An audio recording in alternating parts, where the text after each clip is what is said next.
expulsávamos demônio, em teu nome curávamos enfermos. E ele vai dizer o quê? Apartai-vos de mim, porque eu não vos conheço, vós que praticais a iniquidade. Esse irmão, ele estava praticando uma iniquidade a partir do momento em que ele transgrediu um mandamento, que amarás o seu próximo como a ti mesmo. E o que fortalece a mim e o meu próximo? Quando eu congrego. Quando eu estou, eu vou falar, eu costumo dizer, outro dia eu estava comentando, né? Acho que foi com a Nívia no trabalho. Eu falo para a Nívia, não é sobre estar na igreja não, tá? O único dia que eu não vou para a igreja é às quintas-feiras, porque tem muitas demandas. Mas eu vou segunda, terça eu tenho reunião de coordenador, quarta eu estou lá, sexta eu estou lá, sábado eu faço reunião com os jovens e domingo eu estou lá. E é professora. E veio segunda e quarta para cá. E sou professora. E é dona de casa. E cuido de casa. E cuida de marido. É uma demanda muito grande. Mas eu lembro que quando eu estava na faculdade, que foi algo que eu pedi tanto a Deus, eu comecei a não ter tempo para frequentar a igreja. Porque eu trabalhava em Caxias, saía de casa muito cedo, porque eu tinha que estar lá às 7 horas da manhã, e eu pegava 2 conduções. E aí meu marido foi trabalhar num lugar onde ele precisava passar por onde? Por Caxias. Então ele me levava. Saía do trabalho, chegava correndo na faculdade, saía de Caxias, pegava o trem para o Maracanã, chegava na faculdade 6h30 e saía da faculdade quase 10h30 da noite, chegava 11 ou meia-noite. Meu esposo ia me buscar ali na estação, eu falava para ele, não me pega ali, não fica de moto parado ali por causa do horário. Chegava em casa meia-noite, às vezes ainda tinha que fazer o quê? Janta. Mas quando eu tinha a oportunidade, que eu descia de ônibus, que eu falava para ele assim, ó, o professor faltou. Eu não ia para casa descansar. Eu ia para onde? Eu saía desesperada, porque eu sabia que a minha alma precisa do quê? De estar buscando a palavra de Deus. Eu sabia que eu precisava estar em comunhão com Cristo. Eu sabia que eu precisava estar me envolvendo com a palavra de Deus, para que no dia mau, aquela palavra que eu recebi, ela seria um fortalecimento para a minha vida, o quê? Espiritual. Às vezes eu chego aqui quarta-feira, tem umas 4, 5 pessoas. Mas quando eu saio daqui, eu falei, gente, aquela palavra foi para mim. Amém. Às vezes você precisa ter uma igreja grande, a Lagoinha, digamos, vou pegar um exemplo, a Universal ou outras igrejas, para você se sentir motivado a congregar. Mas pergunta para elas como elas começaram. Pergunta para elas como foi. Porque nós temos que ter cuidado com a emoção. Esse irmão estava emocionado, mas uma emoção que levava a ter o quê? Raiva, inveja, sentimento por aquilo que o pai fez pelo irmão e não fez por ele. Mas se ele parasse para pensar, que tudo já era dele. Se o irmão não voltasse, tudo seria dele. Se o pai morresse, tudo seria dele. Então, quando você congrega, quando você está em comunhão com seus irmãos, você recebe aquilo que Deus prepara para você e não para o outro. Às vezes você quer estar numa igreja grande, numa igreja que move, que o mover é grande, mas Deus, ele trabalha nas coisas simples. Eu poderia ir para a catedral, é aqui do lado, é grande, é bonita, mas eu honro o altar da minha igrejinha, que é aqui. E eu procuro fazer para que eu alcance aquelas almas que com uma palavra você pode salvar alguém. Quantas vezes você precisa entender que esse irmão diz assim, ó, não pense você que os maiores pecados são aquele que podemos apalpar, mas aquele que está dentro de nós. Ele estava criticando o irmão, porque o irmão pecou, se envolveu com meretrizes e prostituta, mas ele não conseguiu olhar para dentro dele. E de entender, compreender, fazer uma análise, quem sou eu? Como eu estou levando a minha vida com Cristo? De que forma? Olha, eu estou casada, vai fazer 17 anos agora, que é a idade do meu sobrinho. Eu vou contar uma coisa para vocês que muitos até já sabem, mas talvez ninguém, nem todos saibam. Eu nunca viajei sozinha com meu esposo, em casal. Nunca. Mas por quê? E todo mundo sabe da minha família que eu tenho compromisso com quem? Com Cristo.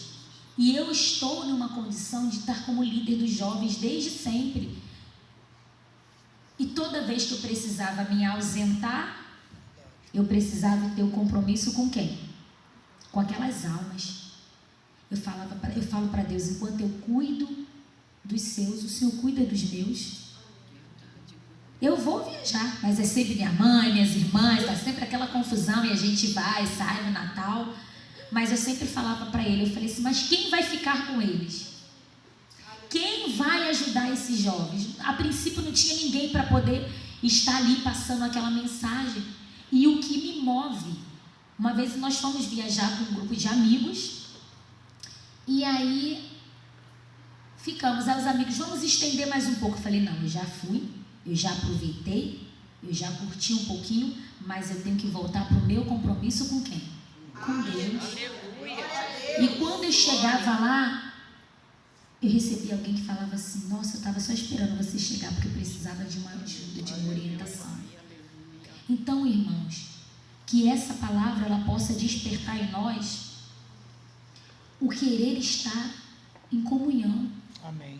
A gente tem disposição para fazer tantas coisas nessa vida. Talvez você está se preparando para se formar. Talvez você está se preparando para abrir uma grande empresa. Talvez você está se preparando para fazer uma grande viagem. Mas isso não pode ser a nossa prioridade. Se você tem tempo para se disponibilizar para fazer qualquer coisa que agrade a sua alma, dê o seu tempo também para Deus. Às vezes eu chegava cansada e falava assim, eu vou para casa descansar, mas eu me recusava a olhar e saber que aquela palavra que o pastor estava falando poderia servir para mim. E eu entrava mesmo cansada. Nunca fui reprovada, porque Deus me sustentava até quando eu não estava mais aguentando, cansada. Às vezes você tem a oportunidade de dar um pouco mais, como a pastora pontuou, de fazer algo mais para Deus. Não é sobre fazer, porque Deus ele não está preocupado com o que você faz, mas com o que você é. Mas Ele, quando chama a gente, Ele chama porque Ele sabe que são pessoas que vão ser alcançadas através de você. Amém. Glória a Deus. O Anderson foi alcançado através de quem? Do Rogério. Se o Rogério tivesse preocupado com a vida dele, ele não teria conseguido alcançar quem? O Anderson.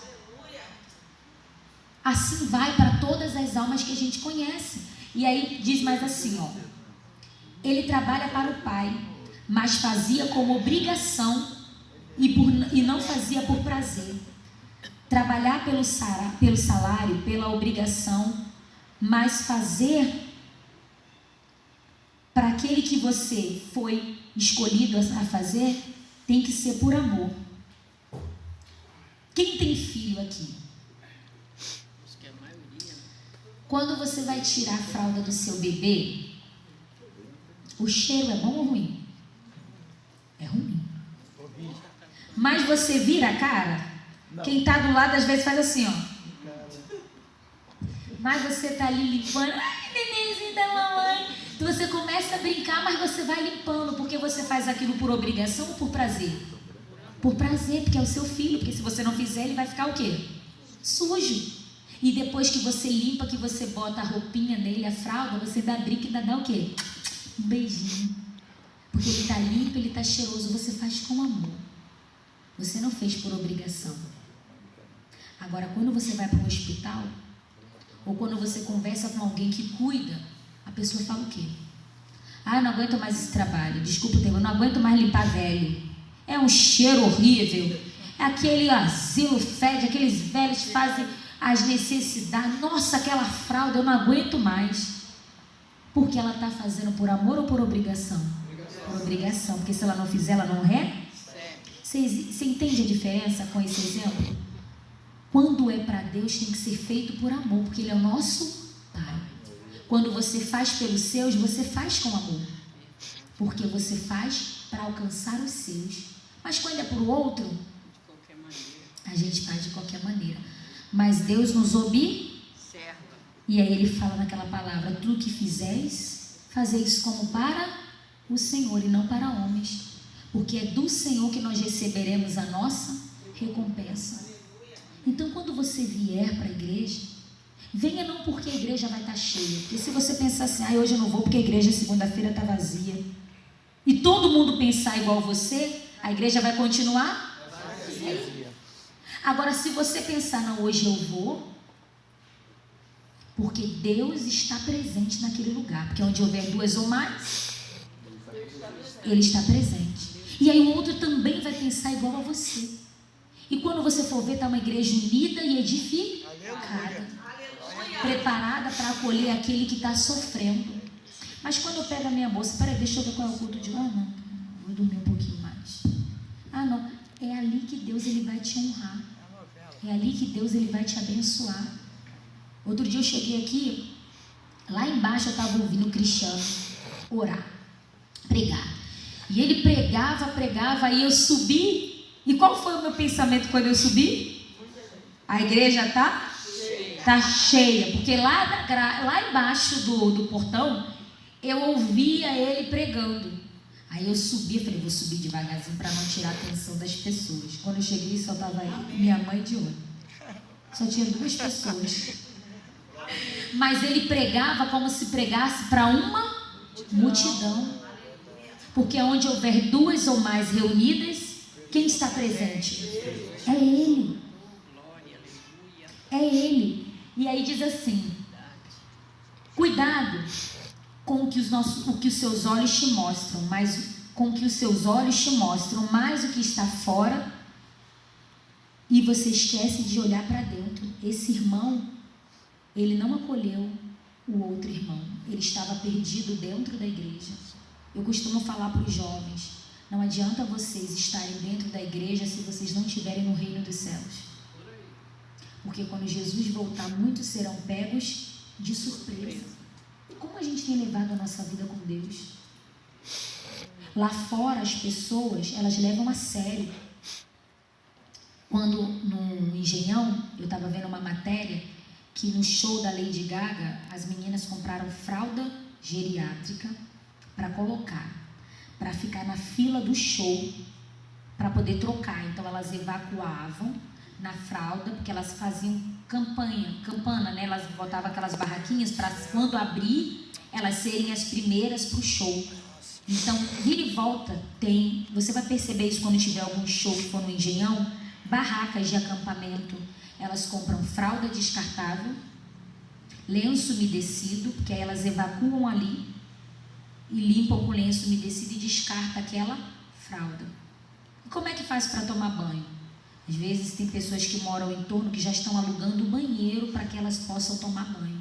Para comer, passa no cartão e vai comprando, deixa.